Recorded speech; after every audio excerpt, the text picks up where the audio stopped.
یحرم الرفق یحرم الخیر کلہ، جو آدمی نرمی سے محروم کر دیا گیا، وہ ہر طرح کی بھلائی سے، ہر طرح کے خیر سے، ہر طرح کی نیکی سے وہ آدمی محروم کر دیا گیا۔ بتائیے، آپ سماج میں ایک آدمی کو دیکھ سکتے ہیں، کوئی نرمی کے ساتھ آپ کے ساتھ پیش آتا ہے، اچھائی کے ساتھ آتا ہے، آپ اس کے ساتھ کیسا برتاؤ؟ اور دیگر لوگوں، ظاہر سی بات ہے جب ایک آدمی اپنے باپ کی اہمیت کا پتہ نہ بتائے دوسروں کو، تو دوسرا کہاں سے اس کا احترام کرے گا؟ اسی لیے میں ہمیشہ کہا کرتا ہوں، سب سے پہلے اگر تمہیں راج کرنا ہے تو اپنے چہار دیواری کے اندر عزت کی گدی پر بیٹھو، جب تمہیں باہر عزت ملے گی۔ نہیں تو اگر گھر میں بیلن کھاؤ گے تو باہر بیلن نہیں، ڈنڈے اور لات پڑیں گے خالی۔ ایک مثال بتا رہا ہوں میں۔ بہرحال کہنے کا مطلب یہ ہے والانات، العلم والانات کہ بردباری، سمجھداری، عقل مندی، دانش مندی، اور جو تم کچھ بات کرتے ہو، بولتے ہو، سوچ کر سمجھ کر بولتے ہو، جو بات تم کرتے ہو ناپ کر تول کر بولتے ہو، جو دائرے ادب میں اور دائرے اخلاق میں وہ بات ہوتی ہے، جس کی بنا پر، انہی دو خصلتوں کے بنا پر اللہ تبارک و تعالیٰ تم سے خوب محبت کرتا ہے۔ غرض یہ کہ اللہ تبارک و تعالیٰ نے اپنے رسول اکرم جناب محمد رسول اللہ صلی اللہ علیہ وسلم کی زبان اطہر سے اشج عبد القیس کو یہ بشارت دلائی، یہ خوشخبری سنائی، یہ پیغام دلایا کہ اے اشج، اللہ تم سے محبت کرتا ہے، لہذا تمہارے لیے ضروری ہے کہ تم بھی اپنے محبوب سے محبت کرو۔ اعوذ باللہ السمیع العلیم من الشیطان الرجیم من حمزه ونفخه ونفثه بسم اللہ الرحمن الرحیم خذ العفو وأمر بالعرف وأعرض عن الجاهلين سبحانك لا علم لنا إلا ما علمتنا إنك أنت العليم الحكيم رب اشرح لي صدري ويسر لي أمري واحلل عقدة من لساني يفقهوا قولي رب زدني علما اللهم ارزقني فهما اللهم انفعنا بما علمتنا وعلمنا ما ينفعنا وزدنا علما ربنا يسر ولا تعسر وتمم بالخير۔ اللہ وحدہ لا شریک، مالک کون و مکان، خالق ارض و سما،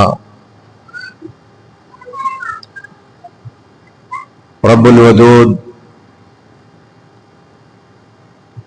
رب العالمین، احکم الحاکمین، ارحم الراحمین کے لیے ہر طرح کی عبادات خاص ہے، جس کی ذات سب سے عظیم، بزرگ و برتر، بالا اور اعلیٰ ہے، جو ہر طرح کی ہمسری اور مشارکت سے مبرہ اور منزہ ہے، جس نے ہم سب کو دین حق کی معرفت عطا فرمائی اور جور ادیان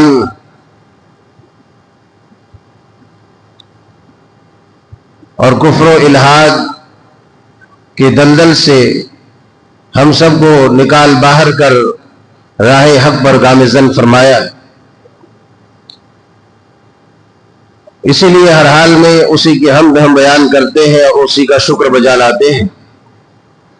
فللہ الحمد ولہ الشکر سبحان اللہ وبحمدہ سبحان اللہ العظیم۔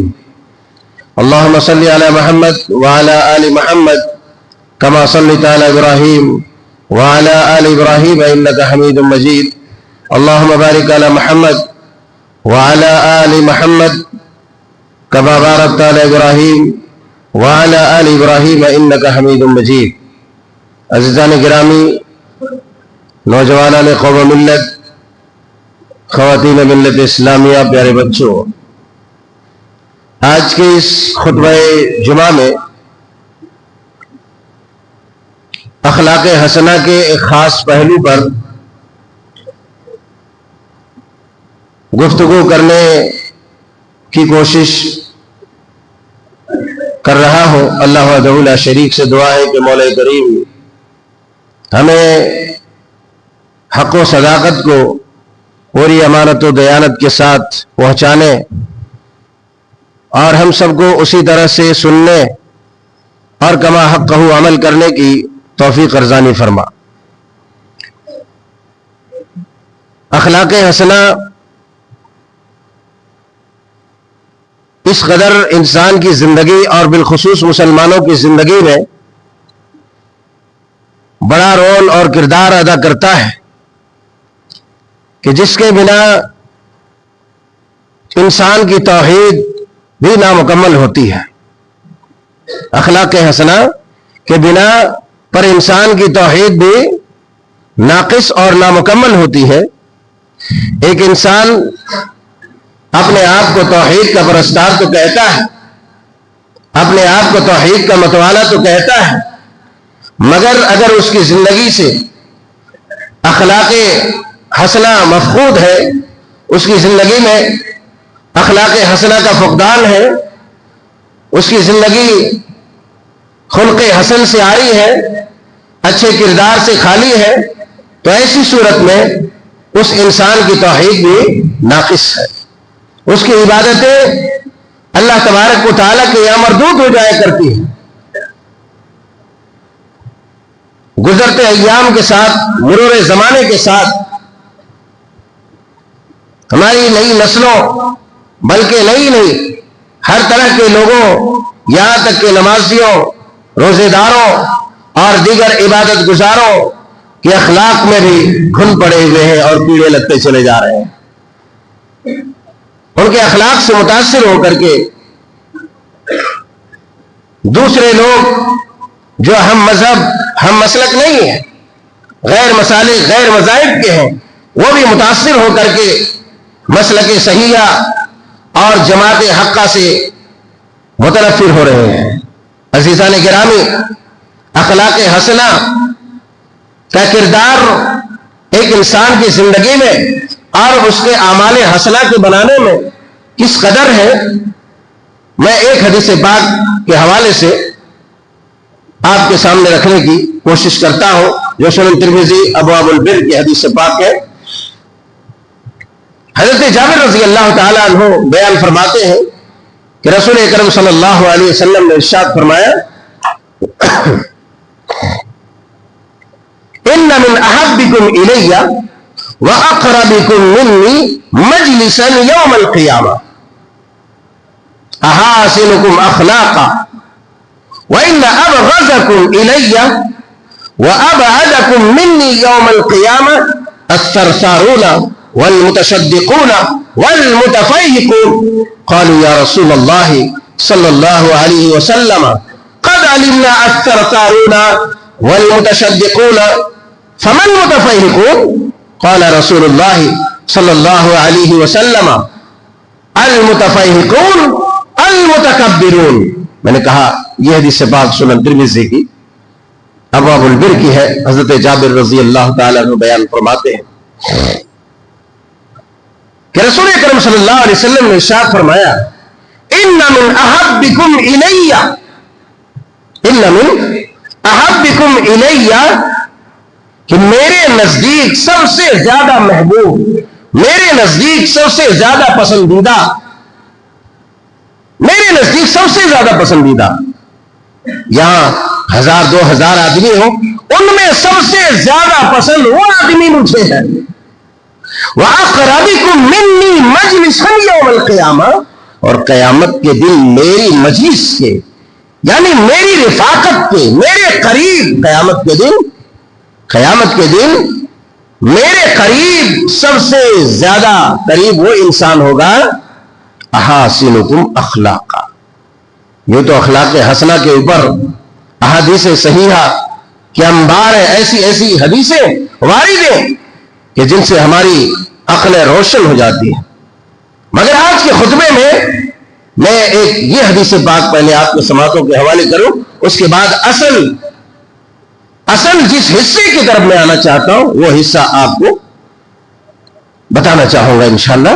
تو فرمایا کہ وَإِنَّ مِنْ أَحَبِّكُمْ إِلَيَّ کہ میرے نزدیک سب سے زیادہ محبوب، پسندیدہ، چہیتا، سب سے زیادہ پیارا وہ آدمی ہے، اور میری مجلس کے سب سے زیادہ قریب وہ انسان ہوگا قیامت کے دن۔ ابھی ایک انسان قیامت کے دن جہاں نفسی نفسی کے عالم میں ہوگا، ہر طرح کی پریشانیاں اسے آ گھیرے گی، ہر طرح کی پریشانیاں اسے آ لیں گی۔ ان پریشانیوں میں ایک انسان کو اگر نبی کریم صلی اللہ علیہ وسلم کی رفاقت، آپ کی قربت، آپ کی صحبت مل جائے، اس سے بڑا انعام اور کیا ہو سکتا ہے؟ اس سے بڑا انعام کیا ہو سکتا ہے کہ آپ میدان محشر میں جامع کوثر لوگوں کو اپنے ہاتھوں سے پلا رہے ہوں گے، مگر وہاں بہت سارے لوگ ہوں گے جو آپ علیہ الصلوۃ والسلام کی مجلس سے کوسوں دور ہوں گے، مگر وہ آدمی کتنا بڑا خوش نصیب ہوگا، کتنا بڑا سعادت مند ہوگا کہ اللہ کے پیارے حبیب علیہ الصلوۃ والسلام کے قریب آ کر کے، آپ کی مجلس میں قریب آ کر کے آپ کے دست اطہر سے جامع کوثر پی رہے ہوں۔ جعلنا اللہ منہم، اللہ تعالی ہم سب کو انہی لوگوں میں شامل فرمائے۔ فرمایا کہ سب سے زیادہ پسندیدہ وہ آدمی ہے، اور سب سے زیادہ میری مجلس کے قریب وہ آدمی ہوگا جس کے اخلاق حسنہ، جو اخلاق حسنہ کا مالک ہوگا، جس کے اخلاق سب سے اچھے ہوں گے۔ احاسنکم اخلاقا، وہیں پر دوسرا جو رخ آپ نے بیان فرمایا وہ قابل غور ہے۔ فرمایا وَإِنَّ أَبْغَضَكُمْ مِنِّي وَإِنَّ أَبْغَضَكُمْ إِلَيَّ وَأَبْعَدَكُمْ مِنِّي يَوْمَ الْقِيَامَةِ کہ سب سے زیادہ ناپسندیدہ قابل نفرت، سب سے زیادہ ناپسندیدہ قابل نفرت، سب سے زیادہ مبغوض انسان میرے نزدیک وہ ہے، سب سے زیادہ ناپسندیدہ، سب سے زیادہ مبغوض، سب سے زیادہ قابل نفرت انسان وہ ہے، اور قیامت کے دن مجھ سے سب سے زیادہ دور وہ ہوگا، قیامت کے دن مجھ سے سب سے زیادہ دور ہوگا۔ وَإِنَّ أَبْعَدَكُمْ، ابعد عربی میں یہ سپرلیٹو ڈگری ہے، انگلش میں ڈگریز ہوتی ہیں، اس میں سے ایک سپرلیٹو ڈگری ہے ابعد اور احب، یعنی سب سے زیادہ، سب سے زیادہ، اب اس سے زیادہ کچھ نہیں ہے، سب سے زیادہ دور وہ انسان ہوگا۔ الثرثارون والمتشدقون والمتفیہقون، آپ نے فرمایا باتوں نہیں کرنے والا، باتیں بنانے والا، تسلو کرنے والا، منہ بنا بنا کر باتیں کرنے والا، منہ بنا بنا کر باتیں کرنے والا، لوگوں کو چڑھا چڑھا کر تکبر کی وجہ سے بات کرنے والا، ایسا آدمی۔ الثرثارون والمتشدقون، صحابہ اکرام علیہم الرضوان نے کہا یا رسول اللہ صلی اللہ علیہ وسلم قد علمنا الثرثارون والمتشدقون، اے اللہ کے رسول صلی اللہ علیہ وسلم ہم نے تو یہ سمجھ لیا ہے کہ ثرثارون کیا ہے، متشدقون کیا ہے، باتوں نہیں کرنے والا، باتیں بنانے والا، منہ بنانے والا، تیور چڑھانے والا، ہم نے یہ سب سمجھ لیا، یہ کون ہے، مگر المتفیہقون یہ کیا چیز ہے، ہمیں یہ بات سمجھ نہیں آئی ہے۔ ضروری نہیں ہے کہ اگر آپ کی زبان میں بات کی جائے، آپ کے لینگویج میں بولا جائے تو ساری باتیں آپ کو سمجھ آ جائے، ساری باتیں آپ کو سمجھ آ جائے، یہ ضروری نہیں ہے۔ اللہ والا ایک بار پیچھے دیکھیے جی، سمجھ گئے ہوں گے آپ لوگ، ریگولر ہیں، سمجھ گئے ہوں گے، سمجھ گئے ہوں گے۔ اللہ بھلا کرے، سامنے آ جائیے، یہی سمجھانا تھا، سامنے آ جائیے، سامنے آ کے بیٹھیے۔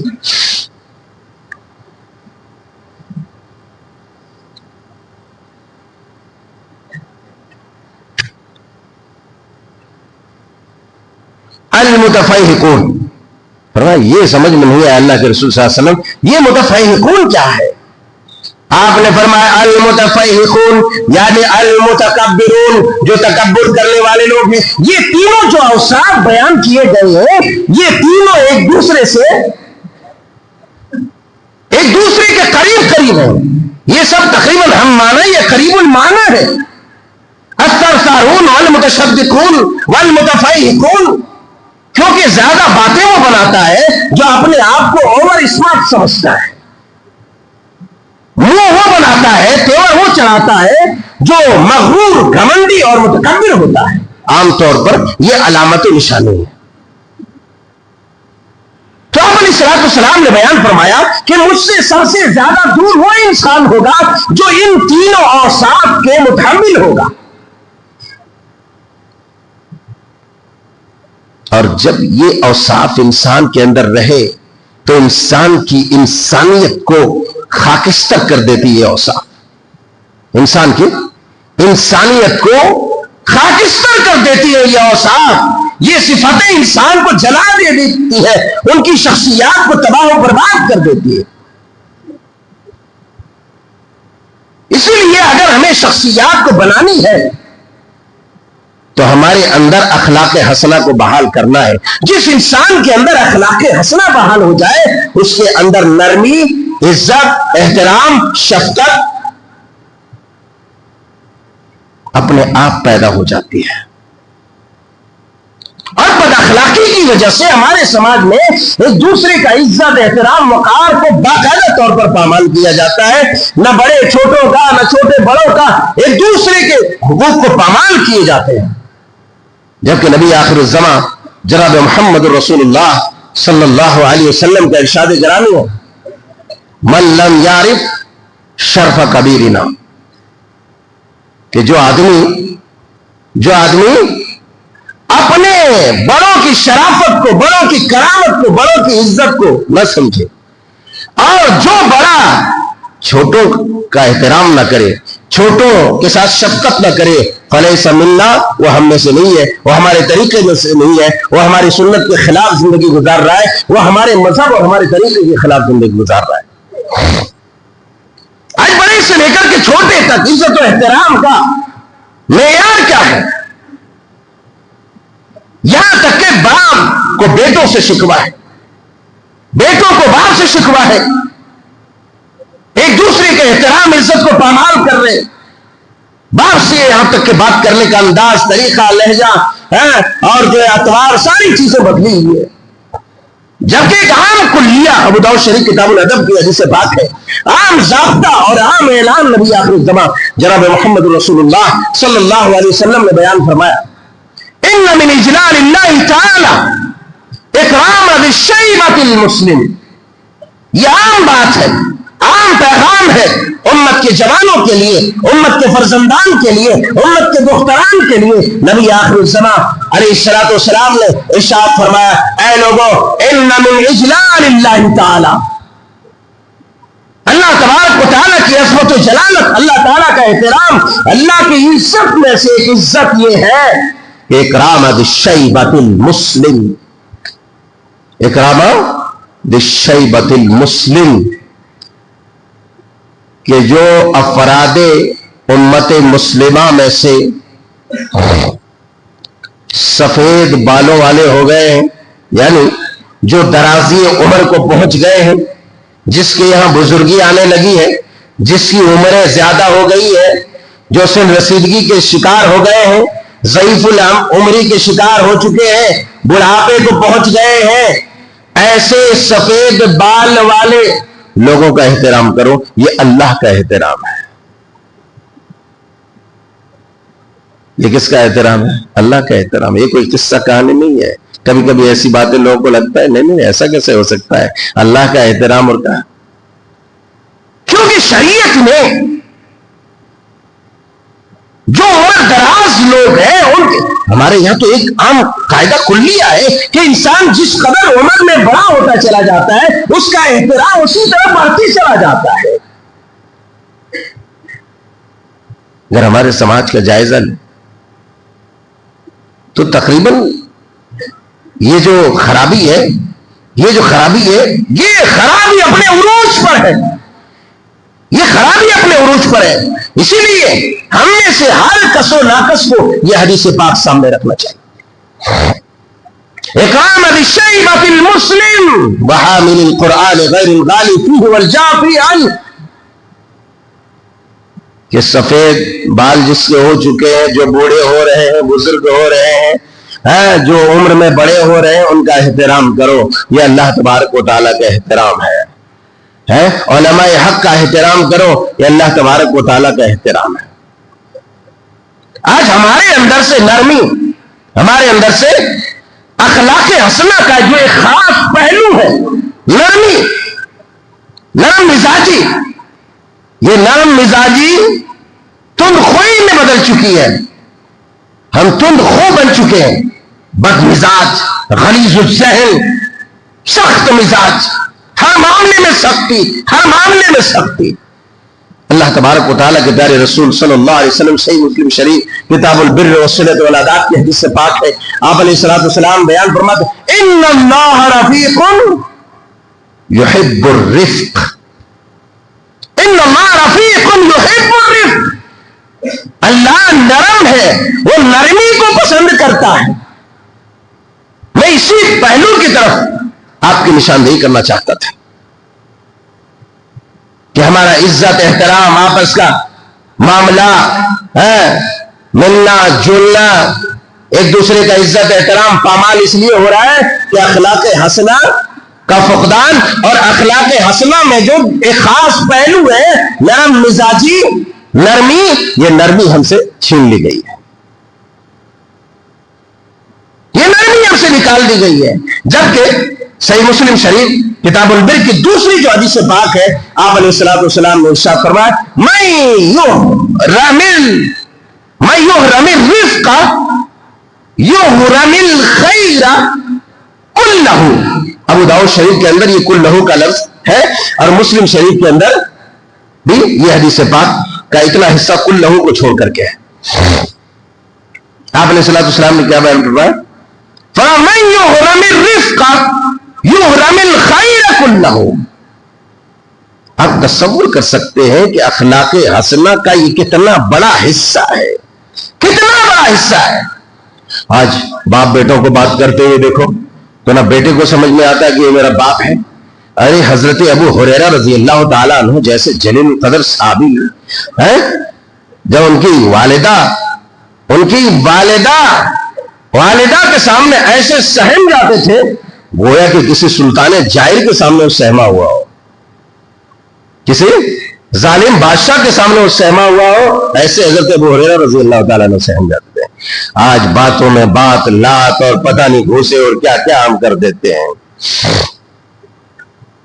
جگہ لے کے آپ لوگ بیٹھ جائیے تو بہتر ہے، جگہ لے کے بیٹھ جائیے، اور ویسے خاصی جگہ سامنے نہیں رہی، جن کو یہاں جگہ نہ ملے باہر بیٹھ جائیں برائے مہربانی۔ خطبہ میں کھڑا رہنا اچھا نہیں لگتا ہے، بالکل اچھا نہیں لگتا ہے، کیونکہ خطبہ خود ایک عبادت ہے۔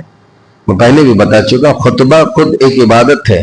یہاں سانس بھی لو تو سمجھ سمجھ کے سانس لو، سمجھ رہے ہو؟ سانس بھی لو تو سمجھ سمجھ کے سانس لو۔ میرا مطلب ہے کہ حدیث پاک میں کیا ہے کہ کنکر بھی نہیں ہٹا سکتے۔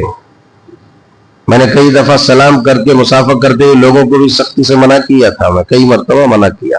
اس سے بھی آپ کو اندازہ ہوگا کہ یہ خطبہ کیا چیز ہے۔ اب خطبہ بہت اہم چیز ہے اللہ والوں، اس لیے جب آپ کو جہاں جگہ ملے وہاں سنت پڑھ کے بیٹھ جاؤ، سامنے جگہ دیکھو کہ بعد میں آنے والے کو کود کے فلان کے نہ آنا پڑے۔ یہ ساری باتیں میں نے ماضی کے خطبات میں بیان کر دی ہیں، اور زندگی رہی تو پھر زندہ کریں گے ایسی چیزوں کو، مگر اتنا سمجھنے کی ہمیں ضرورت ہے کہ جہاں جگہ ملے وہیں بیٹھ جاؤ۔ جمعہ خطبہ کا ایک تو آپ بعد میں آئے ہیں، یہ آپ کی پریشانی ہے، آپ کی محرومی ہے، یہ آپ کی محرومی ہے، میری نہیں ہے، مگر آپ کھڑے ہیں اس میں ایک اور محرومی ہے۔ نبی کریم صلی اللہ علیہ وسلم نے دیکھا تھا نا کہ بیٹھ جاؤ وہیں پر، تو بیٹھ گئے۔ انہوں نے سوچا کہ مجھے بولا، بھائی ایک دروازے کے اس پار اور ایک پیر اس پار ہے، بیچارہ وہیں بیٹھ گیا۔ کہا ارے تم کو نہیں بولا تھا یار۔ بہرحال اعوذ باللہ من الشیطان الرجیم، یہ کرامت ہے آپ لوگوں کی۔ بہرحال تو میں اس لیے کھجلایا یہاں پر آپ لوگوں کو بتانے کے لیے، یہ کھجلی میں نے جان بوجھ کر کے پیدا کی ہے۔ یہ کھجلی جان بوجھ کر کے اس لیے پیدا کی ہے، میں نے پہلے بھی بتلایا تھا کہ حدیثوں کا بیان کرنا یہ کوئی کھیل نہیں ہے۔ حدیثوں کو نکات در نکات، پوائنٹ ٹو پوائنٹ بتانا یہ کوئی مذاق کا کام نہیں ہے، یہ کوئی مذاق کا کام نہیں اللہ والوں۔ اور جب اگر آپ بولنے والے کو ڈسٹرب کریں گے تو سوائے آپ کا، ابھی میں نماز والے میں جو مسئلہ تھا، نماز والے مسئلے میں 2-3 اہم ایسے مسئلے رہ گئے آپ لوگوں کو اس دن ڈسٹرب کرنے کی وجہ سے، نقصان آپ لوگوں کا ہو گیا. پھر میں سوچا کبھی موقع آیا تو بتا دیں گے خطبے کے آخر میں. تو یہ فائدہ آپ لوگوں کا ہوتا ہے، لہٰذا اگر آپ لوگ ایسا فائدہ لینا چاہتے ہیں تو برائے مہربانی آئندہ سے خیال رکھیے گا. بہرحال تو میں عرض یہ کر رہا تھا کہ جو آدمی، نبی کریم صلی اللہ علیہ وسلم نے ارشاد فرمایا کہ جو خیر، جو بھلائی، نرمی سے محروم کر دیا گیا، میں یحرم الرفق یحرم الخیر کلہ، جو آدمی نرمی سے محروم کر دیا گیا، وہ ہر طرح کی بھلائی سے، ہر طرح کے خیر سے، ہر طرح کی نیکی سے وہ آدمی محروم کر دیا گیا. بتائیے آپ سماج میں ایک آدمی کو دیکھ سکتے ہیں، کوئی نرمی کے ساتھ آپ کے ساتھ پیش آتا ہے، اچھائی کے ساتھ آتا ہے، آپ اس کے ساتھ کیسا برتاؤ کرتے ہیں، اس کے ساتھ آپ کا معاملہ کیسا ہوتا ہے. اور وہی کوئی آدمی آ کر کے ترم خا کے طرح دائیں بائیں عقل پھو دکھاتا ہے، اس کا آپ کتنا احترام کرتے ہیں. وہ بہت ساری چیزوں سے محروم ہو جاتا ہے، بہت بھلائی سے، محبت سے، رواداری سے، ہمدردی سے، اخوت سے وہ ہاتھ دھو بیٹھتا ہے، اس کی زندگی خالی ہو جاتی ہے. اس لیے نرمی یہ بحال کرنا بہت ضروری ہے. ایک دوسری روایت جو صحیح مسلم شریف کتاب البر والصلۃ والآداب ہی کی ہے، حضرت ام المؤمنین عائشہ صدیقہ رضی اللہ تعالیٰ عنہ بیان فرماتی ہے کہ جس آدمی کے اندر نرمی پیدا ہو جائے، وہ نرمی اس انسان کو زینت دار اور خوبصورت بنا دیتی ہے. نرمی انسان کو خوبصورت بنا دیتی ہے. اب اگر نرم مزاجی سے آپ سے کوئی پیش آتا ہے، ہنستے ہوئے، خندہ پیشانی کے ساتھ، اخلاق کے ساتھ، اس کے لیے آپ کے دل میں کتنا احترام جاگ جاتا ہے، کتنا احترام جاگ جاتا ہے. کہیں بھی ملے دور سے آپ سلام کرتے ہیں، ایک طرف ہوتی کہ ان سے جا کے مل رہے ہیں، ان سے خیریت دریافت کرنے ہیں. وجہ کیا ہے؟ وجہ یہ نرمی ہے، وجہ یہ اخلاق حسنہ ہے. جو اخلاق حسنہ ہمارے سماج سے مفقود ہوتا چلا جا رہا ہے، یہ مفقود ہوتا چلا جا رہا ہے. میں دیکھتا رہتا ہوں آئے دن یہ تماشے، بڑوں کا کوئی احترام نہیں، چھوٹوں پر شفقت نہیں، مہربانی نہیں، بڑے بزرگوں کی کوئی قدر نہیں. سفید داڑیاں ہیں، لال داڑیاں ہیں، یہ بزرگی کو پہنچے ہوئے ہیں، یہ دراز عمر کو پہنچے ہوئے، عمر 70 سال 80 سال 60 سال ہو گئے، مگر نہ بیٹوں کو اس کی اہمیت کا پتہ ہے، نہ جو ہے اور دیگر لوگوں. ظاہر سی بات ہے جب ایک آدمی اپنے باپ کی اہمیت کا پتہ نہ بتائے دوسروں کو، تو دوسرا کہاں سے اس کا احترام کرے گا. اسی لیے میں ہمیشہ کہا کرتا ہوں، سب سے پہلے اگر تمہیں راج کرنا ہے تو اپنے چار دیواری کے اندر عزت کی گدی پر بیٹھو، جب تمہیں باہر عزت ملے گی. نہیں تو اگر گھر میں بیلن کھاؤ گے تو باہر بیلن نہیں، ڈنڈے اور لات پڑیں گے خالی. ایک مثال بتا رہا ہوں میں. بہرحال کہنے کا مطلب یہ ہے کہ عزت و احترام کو بحال کرے اور اخلاق حسنہ کو بحال کرے، تاکہ نبی آخر الزمان جناب محمد رسول اللہ صلی اللہ علیہ وسلم کے قیامت کے دن آپ کی مجلس کے ہم قریب ہو سکے. ایک اور حدیث پاک جو مختصر آپ علیہ الصلوۃ والسلام نے حضرت اشج عبد القیس کو آپ نے بیان کیا، جو صحیح مسلم شریف کتاب الایمان کے اندر حدیث پاک ہے. یہ حدیث پاک ہم سب کے لیے بہت بڑا پیغام رکھتی ہے. حضرت اشج عبد القیس رضی اللہ تعالی عنہ سے آپ علیہ الصلوۃ والسلام نے ارشاد فرمایا، ان فیک خصلتین، کہ تمہارے درمیان، تمہارے اندر دو خصلتیں، دو صفتیں ایسی ہیں، یحبہ اللہ، جس کی بدولت اللہ تبارک و تعالیٰ تم سے محبت کرتا ہے. یہ کون کہہ رہا ہے؟ نبی کریم صلی اللہ علیہ وسلم ایک آدمی کو کہہ رہے ہیں کہ اے اشج عبد القیس، اللہ تبارک و تعالیٰ آپ سے پیار کرتا ہے، اللہ تبارک و تعالیٰ آپ سے محبت کرتا ہے، اللہ تبارک و تعالیٰ آپ کو چاہتا ہے. وجہ کیا ہے؟ وجہ آپ کے اندر دو خصلتیں ایسی ہیں کہ اللہ تبارک و تعالیٰ جس کی بدولت آپ سے محبت کرتا ہے. وہ دو خصلتیں کیا ہیں؟ الحلم والانات. الحلم والانات کہ بردباری، سمجھداری، عقل مندی، دانش مندی، اور جو تم کچھ بات کرتے ہو، بولتے ہو، سوچ کر سمجھ کر بولتے ہو. جو بات تم کرتے ہو ناپ کر تول کر بولتے ہو، جو دائرے ادب میں اور دائرے اخلاق میں وہ بات ہوتی ہے جس کی بنا پر انہی دو خصلتوں کے بنا پر اللہ تبارک و تعالیٰ تم سے خوب محبت کرتا ہے۔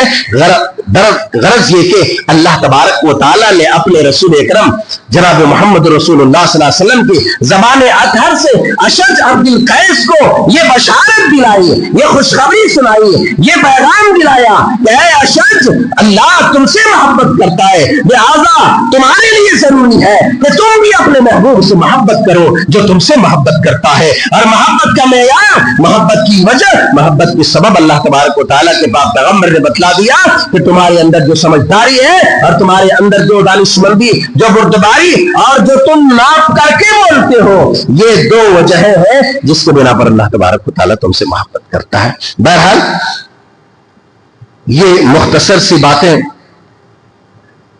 بہت کاٹ چھانٹ کر کے آپ کے سامنے میں نے رکھی۔ کہنے کا مطلب یہ ہے کہ ہمارے بعض اعمال کو بعض اعمال کھا جاتے ہیں، بعض بدعمالیاں ہمارے بعض نیکیوں کو برباد کر دیتی ہیں۔ ان میں سے ایک بد اخلاقی اتنی خطرناک چیز ہے کہ کل قیامت کے دن ہماری رسوائی کا سب سے بڑا سبب بن سکتی ہے۔ اللہ رب العزت ذوالجلال والاکرام سے دعا ہے کہ مولا کریم ہم سب کو اخلاق حسنہ سے مالا مال کر دے، ہمارے دلوں کو نرمی سے بھر دے اور ایک دوسرے کے عزت احترام کا، حقوق کا پاس و لحاظ کرنے کی توفیق عطا فرمائے۔ آمین تقبل یا رب العالمین۔